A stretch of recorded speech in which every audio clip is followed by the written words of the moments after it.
ఆలోచించమని కోరుతా ఉన్నా. 9.5 ఏళ్లలో బాన్స్వాడ బాగుపడ్డదా చెడిపోయిందా ఆలోచించండి.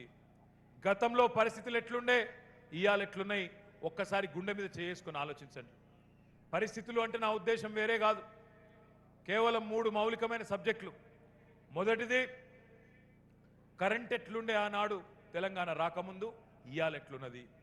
అప్పుడప్పుడు కొన్ని మాటలు వింటే సిగ్గనిపిస్తుంది. కరెంటు కడుపు నిండా వస్తున్నది, రైతులు 24 గంటల కరెంటు తీసుకొని చక్కగా వ్యవసాయం చేస్తున్నారు. 68 లక్షల మెట్రిక్ టన్నులు ధాన్యం పండించే తెలంగాణ ఈరోజు 3.5 కోట్ల ధాన్యాన్ని పండించే స్థాయికి చేరుకున్నది అని కేంద్ర ప్రభుత్వం, మనమంటే ఇష్టం లేని కేంద్ర ప్రభుత్వం కూడా ఒప్పుకోక తప్పని పరిస్థితి ఒకవైపు. ఇంకోవైపు ఏమో ఇక్కడ ఉండే కొంతమంది నాయకులు, కాంగ్రెస్ నాయకులు, బీజేపీ నాయకులు, వాళ్ళకు మాత్రం మనసు ఒప్పుతలేదు. మన రైతులు పుట్ల కొద్దీ వడ్లు పండిస్తే వాళ్ళకు మాత్రం మనసున పడతలేదు. ఇవాళ రైతు కళ్ళం నిండా గింజలు, రైతు అన్నం నిండా మెతుకులు ఉంటే కాంగ్రెస్ వాళ్ళకు, బీజేపీ వాళ్ళకు మనసున పట్టని పరిస్థితి ఉన్నది. అందుకే నిన్నగాక మొన్న ఒక కాంగ్రెస్ ఎంపీ గారు అంటారు, కోమటిరెడ్డి వెంకటరెడ్డి ఆయన పేరు, ఏమంటున్నారుకేనా 24 గంటల కరెంట్ ఎక్కడున్నది, అసలు కరెంట్ ఎక్కడున్నది నాకు కనబడతలేదు, నాకు గిన్న మీరు ఉన్నట్టు చూపెడితే రాజీనామా చేస్తా అంటున్నాడు ఆయన.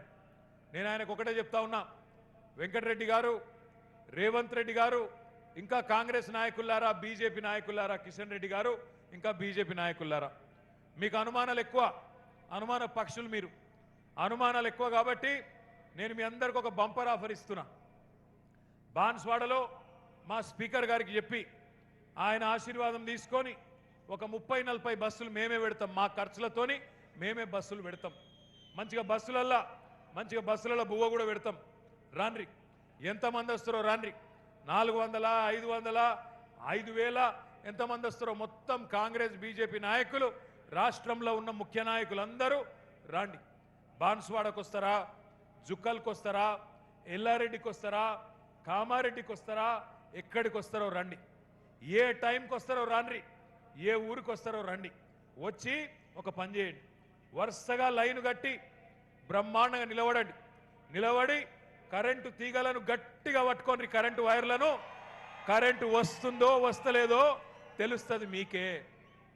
దరిద్రం కూడా పోతుంది ఆయన దేశానికి. సిగ్గన్న ఉండాలి కాంగ్రెస్ వాళ్ళకు కరెంటు గురించి మాట్లాడుతుంది. కొద్దిగానన్నా ఇజ్జతుమానం ఉండాలి నా మాట్లాడేటప్పుడు.